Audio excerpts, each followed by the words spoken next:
So for those of you who I've not had the pleasure of speaking to or working with in the past, my name is Jay Virgo, and I'm the Communications and Engagement Manager for the LGBTQ+ charity for Milton Keynes Q Alliance. I'm also a very fortunate trustee for Milton Keynes Community Foundation.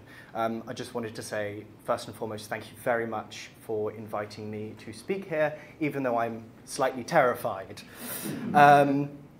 So I am reading off my phone, I do apologise. I am a man of statistics. I do love a number for those who have worked with me before, so do bear with me. I'm going to throw a lot at you very quickly.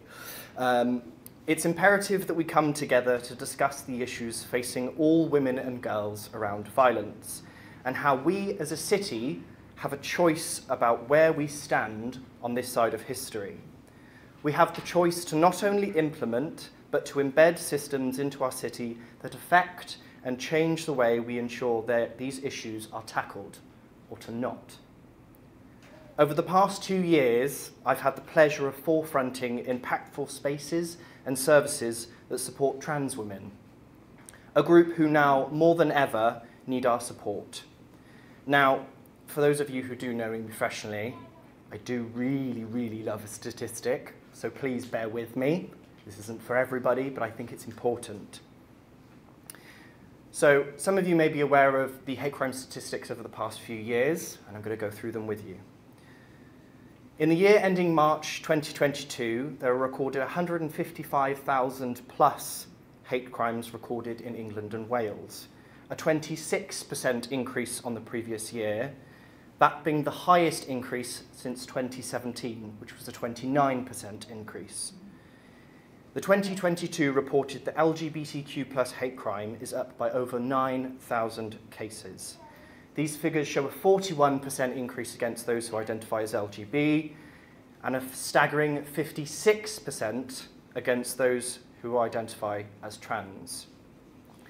It should be noted that, of course, that these increases may be due to more incidents occurring, especially with hot topic social media, but also because we are empowering the community to file a report.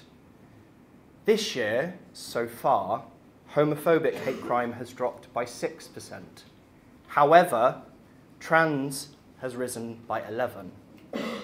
To put that in perspective for us as a city, per the census report, which showed us that a minimum of 0.25% of Milton Keynes' population identifies themselves as trans, with 0.13% being trans women. That's at least 332 people in Milton Keynes, and I must add that is only people who filled in the census report. 15,000 people who filled in the report chose not to disclose their gender identity. So statistically, that is a lot higher. An article published by Stonewall from the research done by Gallup, and if you don't know who Gallup are, I implore you to go and do your research, they are wonderful, reads that 3 in 10 have experienced physical violence and 2 in 10 have experienced sexual violence. Hate crime and all forms of violence don't just affect our trans community, they affect all manner of other identities within the LGBTQ+ demographic, such as women who identify as lesbian, bisexual, asexual, and so forth. By no means do I imply that one cause deserves higher focus than another. All forms of violence are abhorrent, and we must lead the charge in putting a stop to the violence against women and girls. And only through our continued efforts and collaborations can we truly impact such an imperative matter for the city of Milton Keynes and beyond. I do not share the lived experience of women and girls. I am a man. I will never truly be able to understand, but I do know what it feels like to be a victim of violence. I was that struggling voice, the receiving end of physical abuse and hardship. I stand here as both a representative of my organisation, but as a compassionate and caring human being who simply wishes for my community to live happy, healthy, and fulfilling lives. I have only been working in Milton Keynes for a short time, but I have no intention of letting up when it comes to the well-being of our communities.